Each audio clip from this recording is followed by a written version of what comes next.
Hello, everyone. It's time for Goku versus the Flash. I know a lot of people have been asking about this for a while. I thought this would be an interesting twist as well to the normal, stereotypical Goku versus Superman debates. Thank God that's kind of died down a little bit, but I wanted to start a new argument. So Goku versus the Flash. For this video, we're going to be using Barry, and we're going to also be using, of course, God Goku current.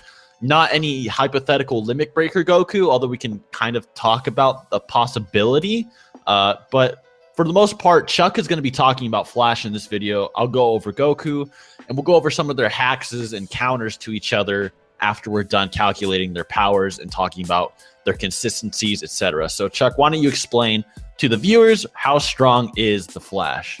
Okay, so essentially, there's two versions of the Flash. Barry Allen, who's basically from the New 52 continuity, and of course, Wally West from the post-Christ continuity. And essentially, Barry is stated to, be superior to Wally, so we can basically use his feats to scale off of them. I mean, if we're going to scale Goku from other people, why can't we scale the Flash from, of course, another Flash? So to get started, we're going to talk about his speed. Flash, he's actually faster than instant travel, which means that he would be faster than instant transmission, if you think about it. And as well, he was able to, keep up with Superman in many battles, as well with, Wonder Woman, Green Lantern, all these people that are massively faster than light. I'd like to bring up that Superman has feats, even though he was drained and sick, he crossed galaxies and within 60 days. And he's confirmed over billions, possibly trillions times the speed of light easily, even lowballing. So that is something that would correlate to the Flash. The Essential Superman Encyclopedia states that both Earth 1 and Earth 2 Flash were both able to surpass the speed of Superman. So, I mean, that's clearly massively faster than light speeds right there. Yep. And then one of Flash's most famous feats is actually when he was able to save hundreds of people, if not thousands of people, from a nuke going off. Now, this is kind of weird because the author basically what the author says within the text is that he's basically going barely the speed of light, even though by calculations it should easily be faster than that, because it would be pretty much impossible for him to save that many people in such a short time frame, right? But even if you don't want to use that feat, you can still use the scaling from Superman, and of course when he's able to keep up in combat with them. Well, that's obviously author stupidity, because obviously the author didn't even think that through very well or try to calculate what the feat was going to be. And regardless, feats greater than statements infinitely. That's just a fact. Feats are always greater than any statement out there. So the feat does remain that would be much faster than light, no matter what the author said about it, to be honest. I mean, the author was obviously just lowballing because he didn't know anyway. So, to give you guys an example about how fast Wally is, he was actually able to basically outrun death through at the end of space and time. Basically to the end of the universe, where death, the black rays are pretty much fucking dissolved to nothing. Yeah. So I mean, that proves right there that the Flash is fourth dimensional. He's fucking fast as fuck, boy. And there's that was cringy, but anyway, the DC universe, some people even have hypothesis that it's 3,000 times bigger than our actual universe, because the size of the DC universe is actually much larger. Although for the sake of this video, we're just going to say that it's just a normal universe, because fourth dimensional is the equivalent to infinite three-dimensional space anyway. So the size of the DC universe is kind of irrelevant if we're just going to say he's fourth dimensional regardless. So I thought I would just add that in. Now that you guys have an idea about how fast the Flash is, now let's move on to his hackserinos. So Flash is able to phase through opponents, but he unfortunately needs to concentrate and basically distinguish what rate or speed he needs to vibrate. And obviously this is going to take time, so he can't just spam and just immediately phase anyone. He's actually been countered by Supergirl and Wonder Stripper while trying to phase through them. Wonder Stripper. So yeah, I remember Supergirl did knee him in the face even when he did start vibrating. And there are numerous instances where the Flash can't instantly phase through an object. He has to obviously adjust himself to be able to vibrate through certain things, and he has to get used to it. So it does make sense that if Goku is on a relative speed or possibly greater power, that the Flash is going to have a very difficult time getting through him, especially since Goku's defenses are mainly key-oriented, key strengthening his body and his defenses. So it does make sense that the Flash would probably struggle to vibrate through Goku, at least instantaneously. It'd probably take him a bit. And if the Flash is just massively faster than Goku, of course he's just going to phase through him. But for the most part, it is looking like the no limits fallacy I always hear, that the Flash just has infinite attack potency because he can phase through people. It's like, yeah, dude, you see God over there, just phase right through him, dude. Just one shot him, one above all. Just phase right through just fucking phase the one through above him, all. dude. Instantly. There's no limits to his power. No, that's bullshit. There's clear limits to Flash's phasing ability. I don't know why people wank it so hard. It's a little bit weird. It's kind of like people wanking Goku to be like have infinite speed because he broke through his time barrier. No, he's not always plague speed. Like, yeah, that was terrible. Yeah, whenever people wank their characters to have no limits, it's really edgy. But for what we've come over is that the Flash obviously needs time to learn how to vibrate through an opponent. Although if he is massively faster than Goku, like I said, yes, he can phase through Goku, but that's only if Goku lets him and if he can. So continuing on. Speaking of no limits fallacies, the Flash is actually able to speed steal from people and basically can actually steal their kinetic energy and their connection to a speed force that he can actually turn into fucking statues, which he actually did to multiple speedsters and other fighters that he basically faced. And basically he has this fucking room where a bunch of people are fucking frozen, which is pretty fucking crazy. But he hasn't really shown this against people that are multi-universal like Goku is. Way more powerful than him. And the other thing is that if they're fighting in a neutral space, there's also the question is, does the Speed Force even exist in their battle? Would the Speed Force even be an effect towards Goku? Stealing his Speed Force, would that even matter since he never had it to begin with? That's something to consider. So when Barry actually fought against Professor Zoom, it was actually stated that it affected reality. Which I don't know how you can really calculate that. But, that's still pretty damn impressive, just through their sheer speed and power, they were able to just, affect, pretty much the New 52 continuity, the fucking reality. So, I mean, that's pretty damn impressive. And then, speaking about Wally, he was actually able to break through Antimatter's armor, which means that, through his speed, he's actually able to, become so fast that he can actually, pretty much break through really, really strong fucking Antimatter had. And actually, we're going to talk about the Antimatter later on because he's going to be really important to talk about God Flash. But anyways, Seth is now going to talk about this Infinite Mass Punch, so get that started. Yeah, the Infinite Mass Punch, it has some interesting statements about it. I know there's a lot of people that think that the Infinite Mass Punch has there's two settings for it here. There's either one, that it's a white dwarf star level because it's stated to be that, or two, that it has simply infinite attack potency because one of the authors actually did state that it does have infinite mass when you are punching with it. And this also is due to relativity in the series actually being applied. So for example, when they hit the speed of light, their mass hits infinite, Einstein theorized. And this is also shown with Superman when he tackled the Shadow Moon and used the infinite mass punch as well. And then Batman's oh, he's trying so hard to hit the speed of light, and it's it seems like a low ball almost. For the sake of this, if we're highballing the Flash, it is possible that the infinite mass punch would possibly spike into the fourth dimension in terms of an infinite 3D attack potency, and it would still be obviously below multi-universal plus beings, say the Anti-Monitor and stuff. And it's also shown that most of the time he does use the infinite mass punch, that he's actually suppressing himself for some reason. So it's most likely way above white dwarf star level, especially if he's supposed to be taking on Superman and Darkseid and stuff like that. It just doesn't make any sense that you'd only be white dwarf star level, especially since these that's all of them. Yeah, all of them are white dwarf star level. Yeah, everyone's just white dwarf star. None of them are even solar system level in the whole comic.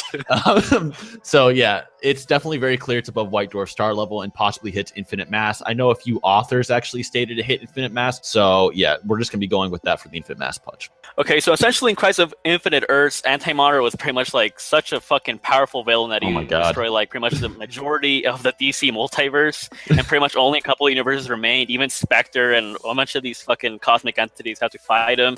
They couldn't do shit. The Justice League was struggling against him. They couldn't do shit. But then here comes the Flash, just fucking breaks through his armor, which is pretty damn impressive. If the Antimatter is multiversal casually, and the Flash is able to break through him, then Wally should easily be multi-universal at the very minimum. And then, if you want to scale Barry off of that, then, of course, it could also be multi-universal. However, this will be a high ball. But I mean, I'm not saying it's an outlier because, it clearly happened and it's clearly possible for him to do that. But it's not what he usually shows, if that makes any sense. He doesn't just shit out that amount of power all the time. Yeah. So, but essentially, the Flash is still pretty damn strong if you want to scale off of that feat. If Flash really did take out the Anti-Monitor, or like he was actually able to contend with like a multiversal plus like being, then this battle will in fact go to the Flash, like undoubtedly. But it's more than likely that the Flash is not at that level, and that is obviously a very highballed Flash to be multiversal. Like there are, like it's kind of similar with like Superman, where like there's always these different continuities and different writers around him that think he has different powers and stuff like that. Like there's one writer who's like, the Flash can think, fight, move at the speed of light. There's some writers that think, oh no, he can like reach the speed of light if he tries really hard. Or there's some writers that are like, nah, the speed, like Flash is the fastest man alive. There's nobody faster than the Flash. So it's like, it's really hard to gauge. But if we're like highballing him to the utmost degree with the Anti-Monitor, then he would stomp. But I think like a normal Flash would definitely not be at that level. So without further ado, let's talk about Goku. Goku, man, what hasn't been said about Goku already? But many times. We say it all the time. I mean, but Goku obviously has the stereotypical feats where he fights Beerus. Those are obviously his best feats, but he does have some other things and scaling beyond that. So, for example, we should obviously talk about it. Goku obviously shakes the universe and is going to destroy it as a Super Saiyan God against Beerus. I've heard people try to nerf this, saying, "Oh, it's only because Beerus was there that the universe was threatened." But that doesn't even make any sense, because that would still mean Goku was half the force being affecting the universe, because Goku and Beerus were obviously exerting the same amount of power, or else Beerus would have overpowered Goku's punch. They wouldn't have just clashed in the middle. And it should also be noted that Goku did fully absorb Super Saiyan God by the end of that fight. So his base form actually, it turned all of Super Saiyan God into his base normal ki that he could use. And he could actually stack on Super Saiyan God energy on top of that. And of course, we know that Goku fought like Hit with Kaioken times 10 as a Super Saiyan Blue. And then after the Goku Black arc, he was able to fight Hit as just a normal Super Saiyan Blue. So you have Goku getting much exponentially more powerful as the series goes on. Some people will even say that base Goku times 400 for Super Saiyan 3 still isn't even Super Saiyan Blue level. And then times 10 for that could be 4,000. And then you could say that current Goku is easily stronger than that even. So you could obviously imply that Goku is possibly low multiversal, which is the equivalent of destroying 1,000 plus 4D universes. So if that's the case, then Goku would in fact spike up to low multiversal. Now, we're not talking about complex multiversal like the Anti-Monitor would be. That'd be absurd wank. This is obviously only assuming that the Dragon Ball universe is a standard fourth dimensional universe, and that by scaling he'd be able to destroy thousands via attack potency. Obviously, he doesn't have the range to accomplish a feat like that, or else Zeno wouldn't scare the fuck out of him by threatening the same thing. So that is something to consider. Speed wise, it's a little bit more complicated. How about you talk about something for speed?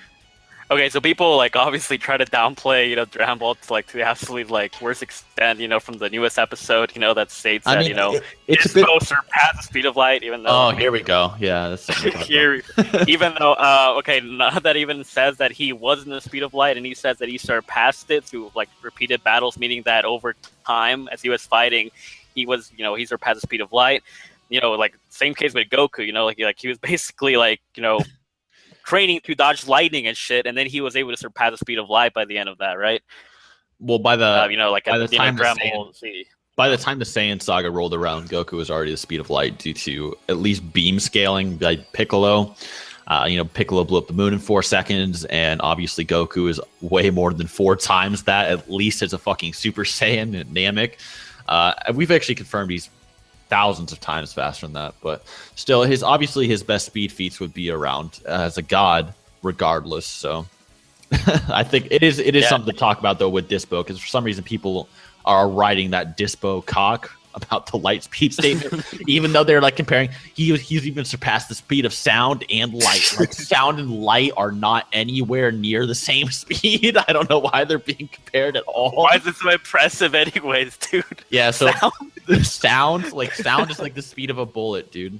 Like which Goku was dodging. That's literally early Dragon Ball level. So I don't know why they're being compared. you can actually directly scale like Beerus, to Goku, because in one of the early Dragon Ball Super episodes, Whis actually, was getting food for him, I believe in another star system. We actually see him fly out of like, their little planet or whatever.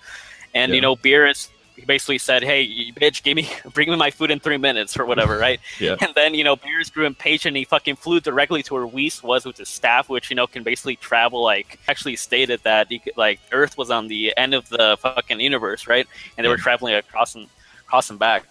Yeah. And then, fly there just to get some fucking food. And then he's fighting against Goku. I've seen some people argue that, but Beerus isn't gonna use his, more ki against Goku. Like, what the fuck, dude? Okay, so he's gonna use less ki to fight Goku. The guy's been waiting decades to fight, but he's gonna use more ki to get food. Yeah, that makes perfect fucking sense. Either way, that's still massively faster than light. And of course, we even have other feats from the fucking manga and the anime, where Goku fights and keeps up with Kid Buu, who basically stated to destroy galaxies over several years. Even if you want to downplay the fuck out of it and say it took him hundreds of thousands of years, that'd still be massively faster than light, dude. So I mean, there's no reason to downplay Goku. Yeah. As far as we know, though, it's very apparent that Goku's blasts and beams and like shockwaves do cross the universe almost instantaneously. Like when he's fighting Beerus, his battle was seen almost instantly across the universe. Like it was like literally the battle was so bright and powerful that it was seen. It was completely blinding all the Kai on the Supreme Kai planet, which is outside of the universe, and it was shaking their planet. So it's very clear that the battle was, of course, of universal proportions, and that the battle was exceeding speeds required to travel across the universe almost instantaneously. But to lowball, a lot of people do put him at like the quadrillions to septillions of times faster than the speed of light range. Although a lot of people have simply said that at this rate, he's just hit fourth dimensional because, of course, it's stated that Beerus and Goku are going to annihilate the universe, and which annihilate means reduced to non-existence, meaning they're going to reduce the fourth dimensional time stream of the universe to non-existence, which would be fourth dimensional. And of course, you have characters like Zamasu fuse with the universe, and then Goku's like, yeah, if I had a sensu bean, I could fucking obliterate this guy, even though he's coming through different timelines and is fused with the universe itself, including time. And, you have characters like Goku Black who are splitting open universes and controlling it with his own energies and stuff like that. There's just a lot of different things that imply fourth dimensional for Goku.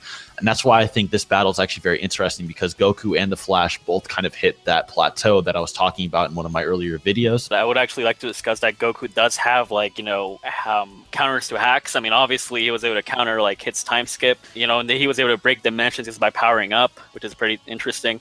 And then, of course, this feat that many people, get fucking mad over is that, he was basically tanking the raw power of the Hakai energy, then fucking die from it instantly.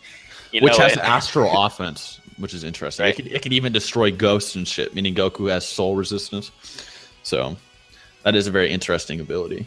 Yeah, he did that in base form, of course. And of course, in the manga, he also has the Hakai himself. And there's also, it brings up into question, does Flash have a defense against that?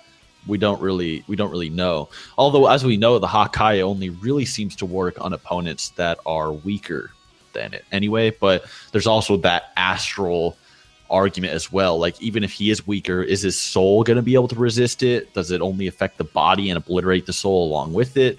That's another question to bring up. Okay, so the thing is, the Flash has shown some resistance to soul manipulation, but soul manipulation is not the same thing as countering soul destruction. Right. So logically, they're not the same kind of hacks resistance, but you could imply that Flash has at least some defense to it. Right. But I mean, Flash hasn't shown anything actually regarding countering that, but Goku has. So you could say that if Goku is getting countered by the Flash, or he's getting shit on, he could just use the Hakai and finish the fight. But I would say if you're using Barry, regular Barry, you're not using the high ball from Wally, then Goku should easily defeat him. But if you want to use his best feats, then Goku will definitely have a hard time. Explain your reasoning why he would beat normal Barry. Because Barry hasn't shown any multi-universe levels of attack potency like Wally has. And right. Of course, I mean, you really can't calculate his fight against Professor Zoom.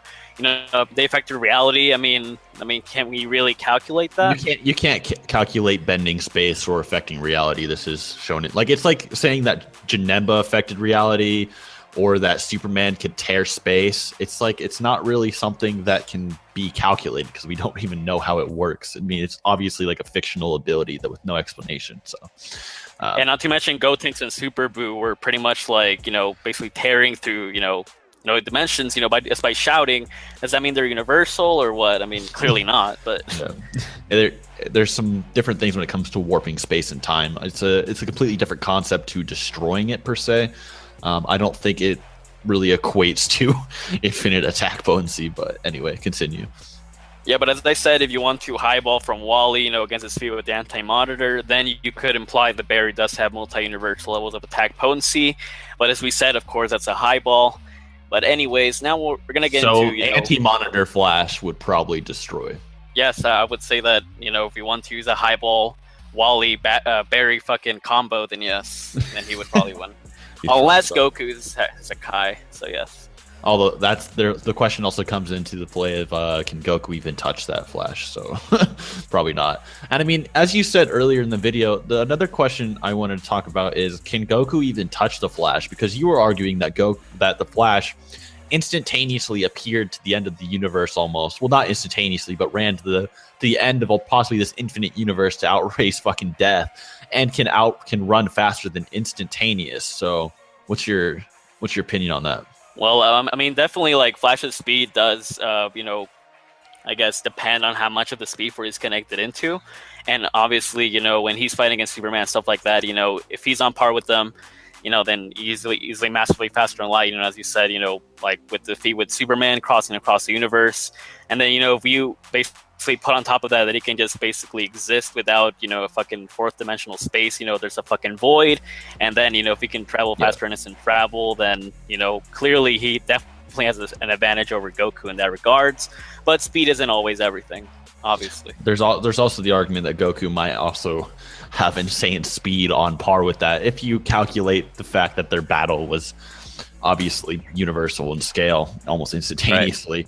Right. And of course he gets way stronger than that, and like I said, it's possible that he hit the fourth dimension himself, which would of course be infinite three-dimensional travel, but that's a different argument. Regardless, highballed Flash stomps. Normal Flash would probably get beaten. Now let's talk about God of Death Flash, which is basically Flash's God form, which is probably more fair lore-wise to fight Goku's God form. So why don't you talk about God Flash? We'll wrap this up. Okay, so I actually did a power skill on God Flash like several months ago, but to give you guys a starter on how strong this motherfucker is, let's get down and dirty with Anti-Monitor. So essentially, as I said, you know, he was basically able to wipe out the majority of the DC multiverse, and a guide says, as stated, in his original incarnation, the Anti-Monitor looked different, but was just as powerful as his reincarnated form after the Flashpoint event. Meaning that the Anti-Monitor from New 52 or the Darkseid War is basically just as strong as his Crisis on Infinite Earth's counterpart, which means he's already fucking multiversal in base form. That's the base. That's base Anti-Monitor, but yeah. And then he feeds on more universes. And then he becomes even amped after that. He fights against Darkseid. They're both getting, you know, basically fighting each other. Here comes the Flash, with fucking death, and one-shots Darkseid, someone who was on par with Anti-Monitor, stronger than base, who's already multiversal. Yeah. Literally one-shot him. So I mean, that should honestly just.